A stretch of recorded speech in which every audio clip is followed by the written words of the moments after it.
Igual, si podés acercarte más, mejor. Claro, es que si me acerco mucho siento como que va a estar así. Sí, pero ¿por qué no te acercas más el coso? Así. Él no se acerca, bueno, a mí acércate, tío. Claro. Sí, sí, sí, del buen humor, del buen humor. Estamos. Sí. Pará. Sí, sí, luz roja al buen humor de el negro así le decían, Oscar Alemán, uno de los músicos argentinos más importantes, grandiosos, los bailes que animaba Oscar Alemán allá en Obras Sanitarias, en el barrio de Agronomía. Bien, psicoanálisis en la radio, La radio, decimos que psicoanálisis en la radio es extraña mezcla, ¿no? Porque en una radio se habla, en un psicoanálisis se habla. Ahora, ¿cómo se habla en un psicoanálisis? ¿Cómo se habla? Lo voy a decir simplemente, como papá y mamá nos enseñaron. ¿Y qué nos enseñaron? Ni ellos lo saben. Sí, ahí está la cuestión del psicoanálisis. Un no saber, no sabido. Doblemente no sabido. Se llama represión. Überdrangung en alemán. Bueno, oyentes, no los voy a complicar dándole las lecciones de Freud. Acá está Bruno Di Noio, que se está un poco riendo, jocoso el muchacho. Bruno Facha Di Noio. Juan y Romero, nuestro operador fetiche. El loco empezó a entrenar y está ahora saltando, bailando. Ahí le vamos a tener que dar un clona para que afloje. Vamos a tener que llamar al doctor Modafari para que lo medique. Tremendo, Juan y Romero, toda la tarde, como para tener desatención con hiperactividad. Desatención no puede tener, pero hiperactividad tiene. Bien. Vamos a entrar en este programa número 28, desde Radio La Compañía, la radio del barrio de la estación. 28, hay un colectivo 28. ¿Vos lo conocés, Juan y Romero? No sé cómo Juan y Romero me miraste a mí cuando decías eso. Juani, ¿vos lo conocés? Eso se llama dislexia. Allá en... Allá, sí. No conozco. No. ¿Y vos, Bruno Di Noio? No, menos. Vos venís de Tres Arroyos, loco. Eso es un fuerte todavía, ¿no? El 28 va de Retiro. A ver, creo que Villafiorito va a la zona sur. No sé si Avellaneda. Lo he tomado algunas veces. Sí, si vas por la estación Retiro y ahí vas a encontrarte con el famoso 28. Una vieja línea, creo que reemplazó a un tranvía. ¿Vos sabés que había tranvías en Buenos Aires? Hasta el año 61, que vino el Narigón Frondizi y los hizo desaparecer. Y ahí empezaron las líneas de colectivos, claro, tranvía eléctrico. Sí, durante décadas y décadas. Comenzaron con tranvías tirados por caballos, Bruno.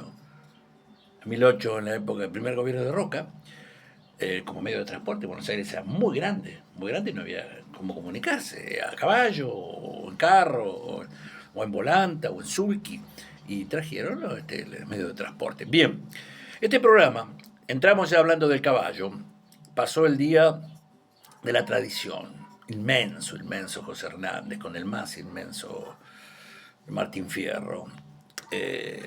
Entonces lo vamos a dedicar un poco a nuestra historia argentina, mechándola con algo de psicoanálisis. Psicoanálisis con historia no copulan, no son pares ordenados, como dicen los lógicos, por varias razones, entre ellas Jacques Lacan, nuestro santo patrono, ha dicho que la historia es una pesadilla y que no conviene engancharse con la historia, ni historificar mucho. Él durante muchos años tuvo una concepción de la historia que la incorporó al psicoanálisis que devenía de Hegel, de la dialéctica hegeliana. La dialéctica en el sentido de procesos de Aufheben, de elevación, de superación, de autosuperación, hasta llegar a dialectizar todos los procesos psíquicos y traumáticos que uno había atravesado y llegar a un grado de autosuficiencia y autoconocimiento. Tal era la perspectiva que le daba Hegel a la historia. Hegel hablaba que la historia, esto es muy interesante y muy contemporáneo, terminaba en el fin de la historia. En el fin, ya ven que Fukuyama no fue el último, desde luego, que habló del fin de la historia, habló Hegel. Y entonces, en ese fin de la historia, según Hegel, se volvería al estado, él lo dice en Ciencia de la Lógica, que es un trabajo de él muy complejo, muy pocos en Argentina acá lo han podido elucidar, entre ellos el famoso existencialista Carlos Correa, que fue profesor mío en la Escuela de Periodismo y después yo participé de la cátedra de él en el ciclo básico. Se suicidó Carlos Correa en su departamento ahí de frente al Congreso. ¿no? La Avenida de Mayo. Enorme filósofo argentino, existencialista, junto con Oscar Mazota. Y él decía que la historia, el fin de la historia iba a quedar, en el fin de la historia íbamos a pasar a ser una suerte de perros muertos. Íbamos a volver a un grado de animalización y hasta se podía llegar a perder la perla de ese bicho llamado humano, que es el lenguaje. Interesante esto. Alexander Koyev, un hegeliano, traductor de Hegel, un filósofo que influenció muchísimo a Lacan, escribió mucho sobre el final de la historia, y él decía que el final de la historia, la pregunta sobre el final de la historia era si había un final del Estado. Bueno, aquí en Argentina, ahora con el gobierno de la Libertad Avanza, estamos, ¿no?, en un gobierno que es hegeliano, koyeviano, porque habla del fin del Estado.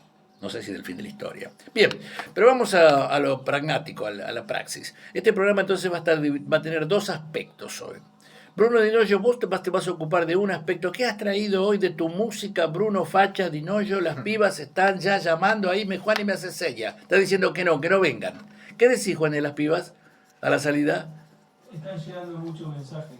¿Y qué no digamos lo que dicen. No. Nosotros nos Hay algunos que dicen paga lo que debe, Bruno, pero bueno, eso no. Yo no debo nada. En el buffet de la escuela. Guarda que yo conozco al operador que tiene todos los buffets de los colegios de acá de Tandil, que es Fito. Guarda que es un loco que practica, ¿cómo se llama? Ciclatemia, esa. ¿Ciclatemia? No, esa actividad física que se hace con el peso del cuerpo. Calistenia. Es una especie de unos tubos, te pega un roscazo, te dobla, Fito. Luego podemos invitar a un personaje total. Muy ligado al trabajo en salud mental, es un tipo que si bien no tiene un grado universitario, a veces trabaja mejor que unos cuantos que conozco y que tienen doctorados, no solamente grados.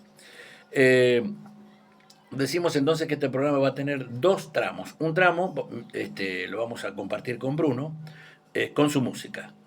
A ver, te dejo a vos, te doy silencio y hablas vos. Bueno, ¿Qué hoy traje trajiste hoy? una versión de Night and Day, un estándar del jazz por completo, Noche y día. grabado en 1933 por Freddie Martin con su banda y el cantante Elmer Feldkamp. Ah, pucha, Bruno, gracias, te agradezco porque no los conozco. Mirá que yo conozco de jazz, esto sirve para ampliar mi conocimiento y sobre todo mi apreciación. Al jazz no hay que conocerlo, hay que escucharlo, ¿no? No sirve mucho hacerlo pasar por logos. Bueno, y el otro tramo, yo también voy a presentar ya está sonando. ¿Qué está sonando ahí en la bandeja, Bruno?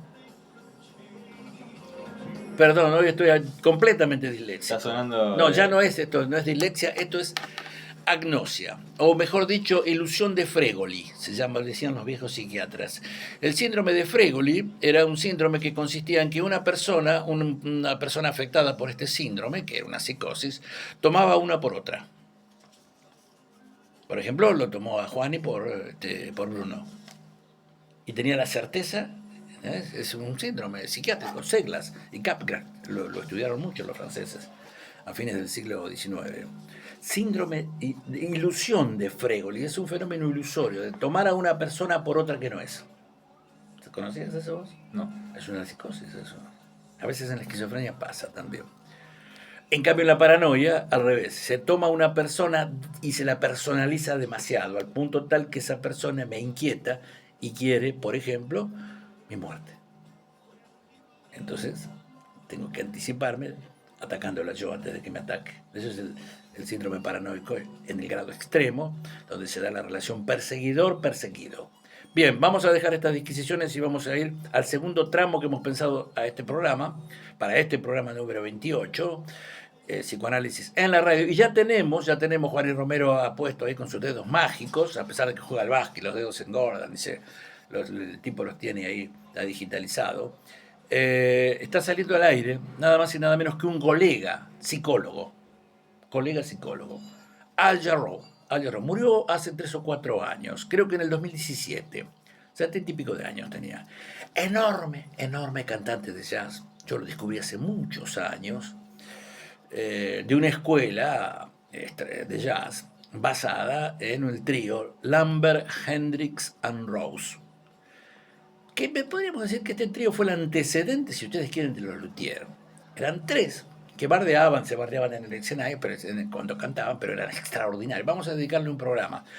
Cantaron mucho con Count Basie y utilizaban mucho el scat y la deformación y utilizaban el sonido como música, de manera tal que sus voces se integraban a la orquesta, pero con una precisión. Bueno, Al Jarreau tiene algo de eso. Es un cantante que a mí me gusta muchísimo. Vamos a seguirlo, subilo, Juan, y a ver. Seguramente los oyentes de la década del 90, que hay muchos en este programa, me han dicho, hay muchos, yo diría que hay por lo menos 5.000 oyentes que han atravesado la década del 90. Esta música que está saliendo hoy, que un poco lo restableció a Al Jarreau a nivel más popular, es de una serie que se llamaba Morning Serenade, algo así, una serie norteamericana, que tuvo mucha audiencia en los años, a mediados de los 90. Yo, como no tenía televisión, no la veía, pero escuchaba al Jarreau igual.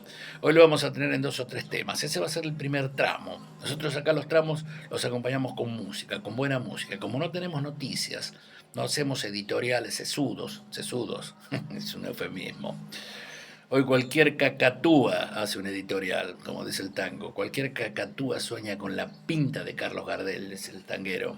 Me gusta ese, dice. Me lo aplico yo, muchas veces me la creo, ¿viste? Que se la cree, ¿no? Cualquier cacatúa sueña con la pinta de Carlos Gardel. Ese tango se llama no me acuerdo, Corrientes y Esmeralda. Dice, comienza diciendo: amainaron guapos junto a tus ochavas, cuando un cajetilla te calzó de cross. ¿Sabes quién era ese cajetilla? Que los guapos le temían, Jorge Newbery. El primer tipo que voló acá en Argentina, en 1900, un poco antes. Y Jorge Newbery, un recachón de la familia oligárquica, pero además un tipo muy popular y era boxeador, peso pesado. Entonces los guapos, que andaban con el Fungi, con el Legui, y patoteaban en las esquinas, lo venían a patotear por cajetilla. Tenían la costumbre de maltratar a los cajetillas, a los pibes garcas, de bardearlo, ¿viste? Empujarlo, y a cada vez que le iban a bardear, cobraban, por eso amainaron guapos, porque pegaba como una vez, boxeador. Fue uno de los que instituyó el boxeo, seguramente acá en Tandil la gente de boxeo, que conoce la historia de boxeo, fue uno de los primeros boxeadores en la historia argentina, que trajo el boxeo. Él estudió en Inglaterra, un tipo muy formado, y el primer piloto de avión también. Bueno, dejamos estas anécdotas y vamos a ir al segundo tramo del programa, que nos vamos a dedicar a la historia, que según Lacan es una pesadilla. Lacan transforma la palabra historia con H, le cambia la H por la Y. Y entonces va a ser un neologismo que se llama histeria. Va a decir que la historia es una histeria y que como tal conviene olvidarla. No sin antes tomar alguna enseñanza de ella. Esto es lo que me parece importante. Bueno, nosotros hoy, en este día, 12 de noviembre, vamos a recordar a un hombre olvidado, del que, por ejemplo, el general Roca casi respetuosamente dijo: un hombre como el Chacho Peñalosa ya no entra en la historia argentina. Por eso murió. No murió, lo mataron brutalmente, vilmente, cobardemente, un día como hoy, allá en la provincia de La Rioja, en Olta, al sur de La Rioja. Yo estuve ahí en la casa, en el rancho de Olta se llama, donde a él, bueno, después voy a contar cómo lo matan y toda la historia del Chacho Peñalosa. ¿Y quién es el Chacho Peñalosa? El Chacho Peñalosa podría ser una suerte de analizador de nuestra historia. Fue un hombre sin rumbo, quizá, pero intuitivamente orientado, políticamente equivocado. Por eso hizo unas cuantas macanas. Pero tenía algo, un don que el sanjuanino, el enorme sanjuanino Sarmiento le envidiaba, que era la llegada, el carisma que tenía con todo el gauchaje, todo ese gauchaje, toda esa gente de segunda clase, como se decía en esa época. No se le decían los cabecitas, ni los negros, no, se le decía gente de segunda. Todos esos llaneros también se les decían porque vivían en los llanos de La Rioja. Chacho Peñalosa en una semana podía juntar 6.000 llaneros. ¿Cómo se comunicaban? ¿Cómo sin WhatsApp? No se sabía. Pero su sola presencia convocaba a la multitud.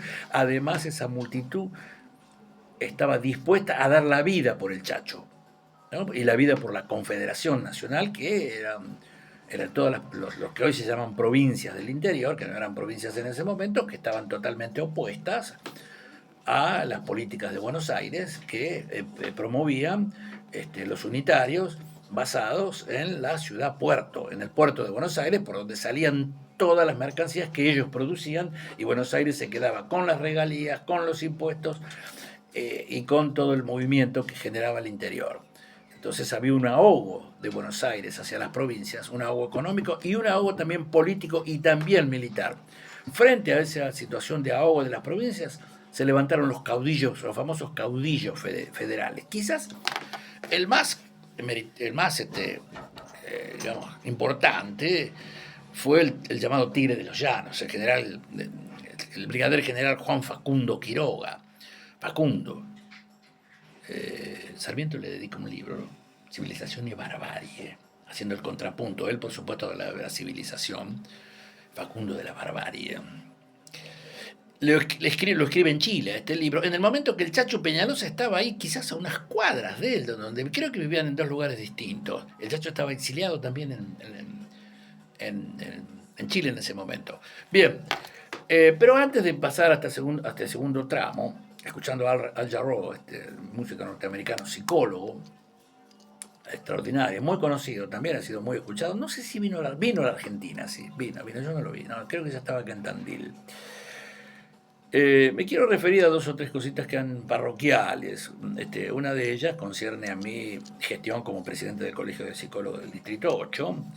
Creo que yo lo había mencionado en el programa anterior. Hemos pedido la Banca 21. Esa figura, que es una figura muy importante, muy democrática, que tiene este Consejo Deliberante, por el cual algún vecino de la ciudad, que está debidamente acreditado a través de una institución, en este caso el Colegio de Psicólogos de la provincia de Buenos Aires, solicita ese lugar, ¿no? Y los concejales, las comisiones, las distintas comisiones que intervienen, los secretarios, el presidente, otorgan esa banca, y yo entonces tendría la opción de hablar durante 10 o 15 minutos con los consejeros, no de hablar, sino directamente de exponer, porque no hay un diálogo, no hay debate, una cuestión que venimos trabajando ya hace bastante tiempo desde el Colegio de Psicólogos, que es la digitalización de la vida, sobre todo tomando como centro a los pibes.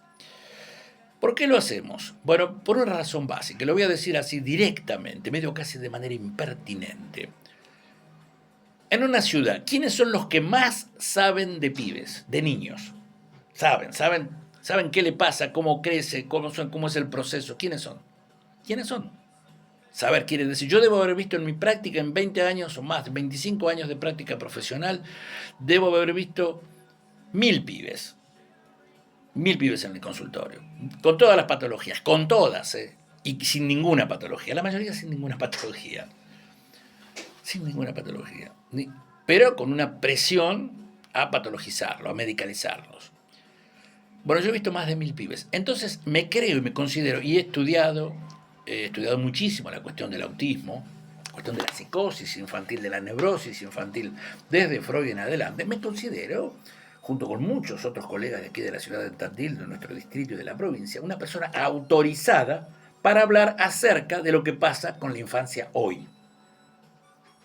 Altamente autorizado, y además no solamente me autorizo por mí mismo porque me la creo, sino porque puedo dar cuenta. Hemos trabajado, yo he dado cursos en distintos lugares. Hemos hecho ya hace un mes atrás un conversatorio en el Consejo Superior en La Plata del Colegio de Psicólogos con casi 300 y pico de personas sobre un tema que lo voy a presentar así: la digitalización de la vida de los pibes como un nuevo determinante psicosocial, como algo que incide en la maduración, el crecimiento y la formación de la personalidad de los ciudadanos argentinos.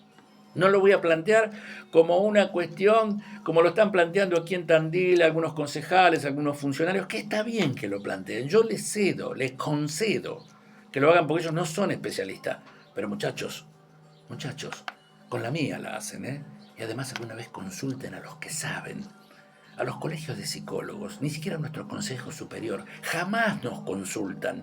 Así son los pifies que tienen, y así Así, mis amigos, mis cumpas, la libertad avanza.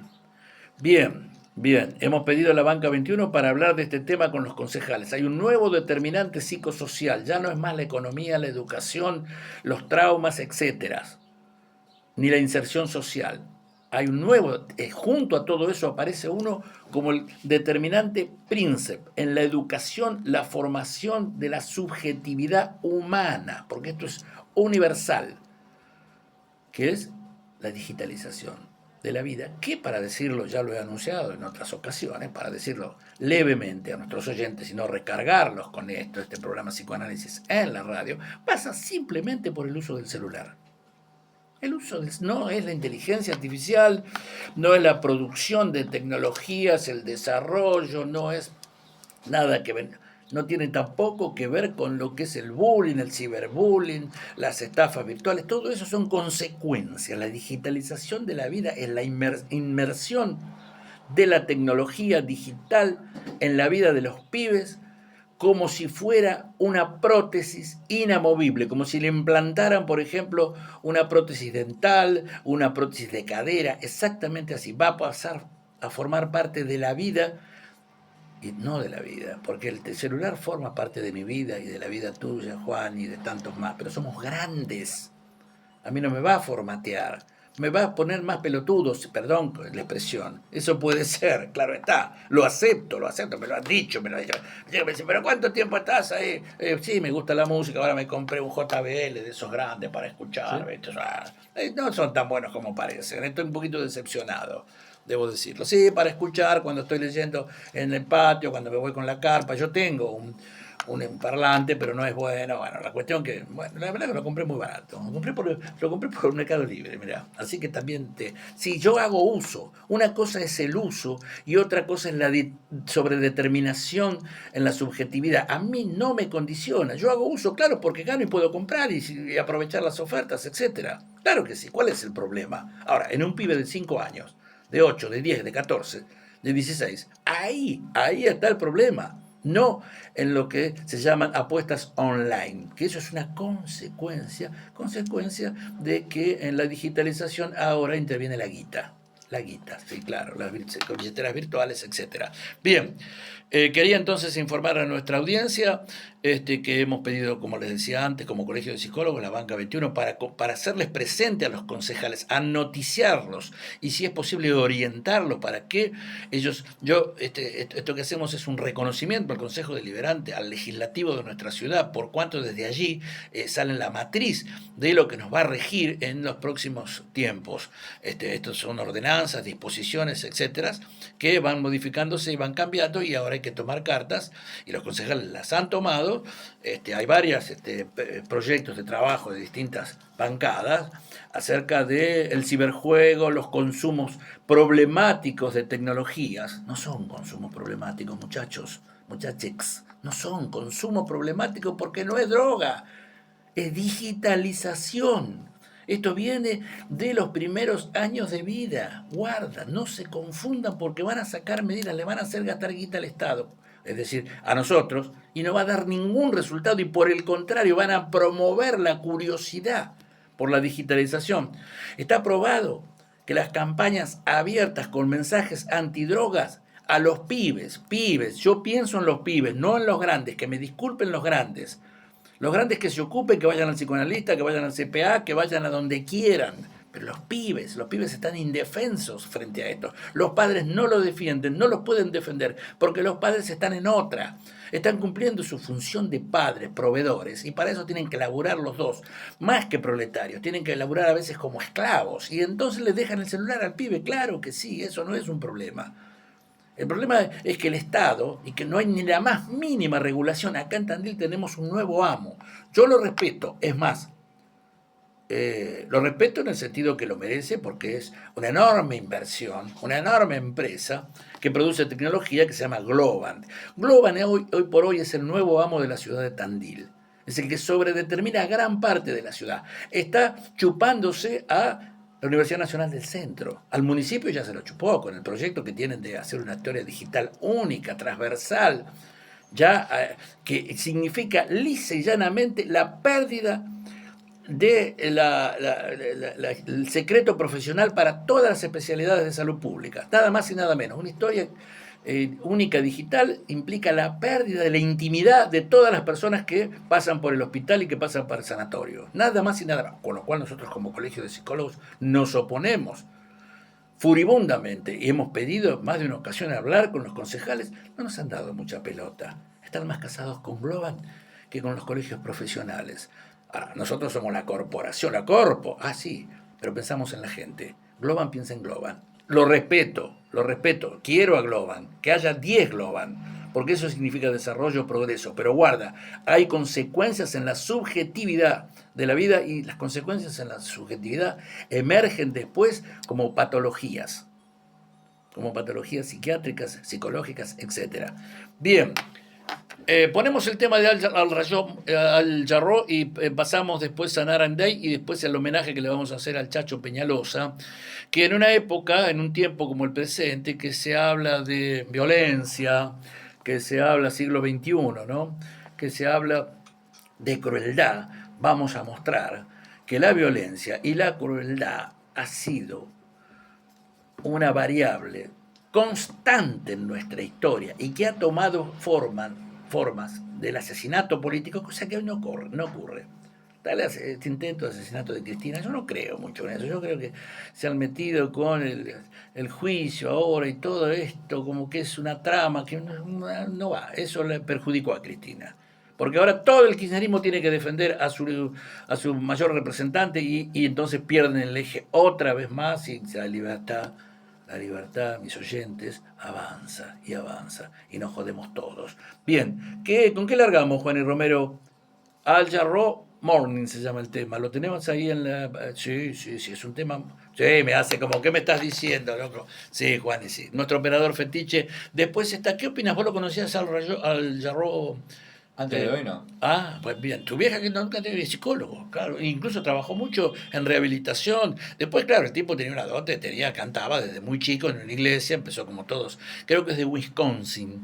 Mi madre vivió 10 años en Wisconsin, ahí en Milwaukee, en la capital de Wisconsin, donde estaba el famoso carnicero de Milwaukee. Bueno, mi madre solía pasar por la casa de él. ¿Te acordás del carnicero de Milwaukee? Claro, era el que hicieron la serie, el que mataba a los...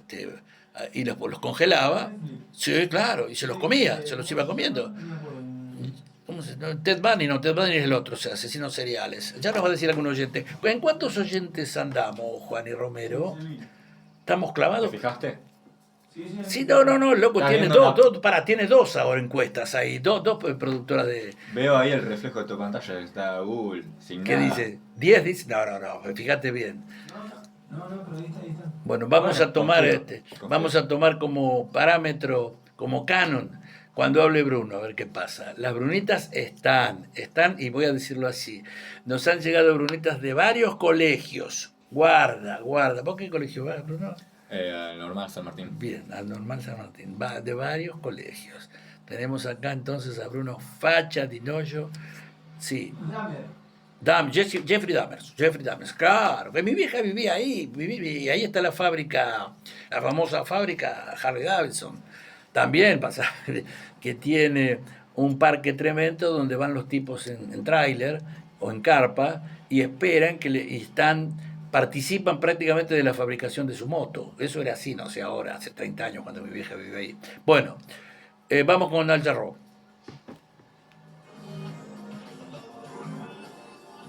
Este es el... A ver, pasalo otro. Ahí está, qué temazo. Fíjate, es un tema lounge, Fíjate qué estilo. Este te va a gustar a vos, Juan. Sí, este es para vos. Para vos, Bruno Facha Dinoyo.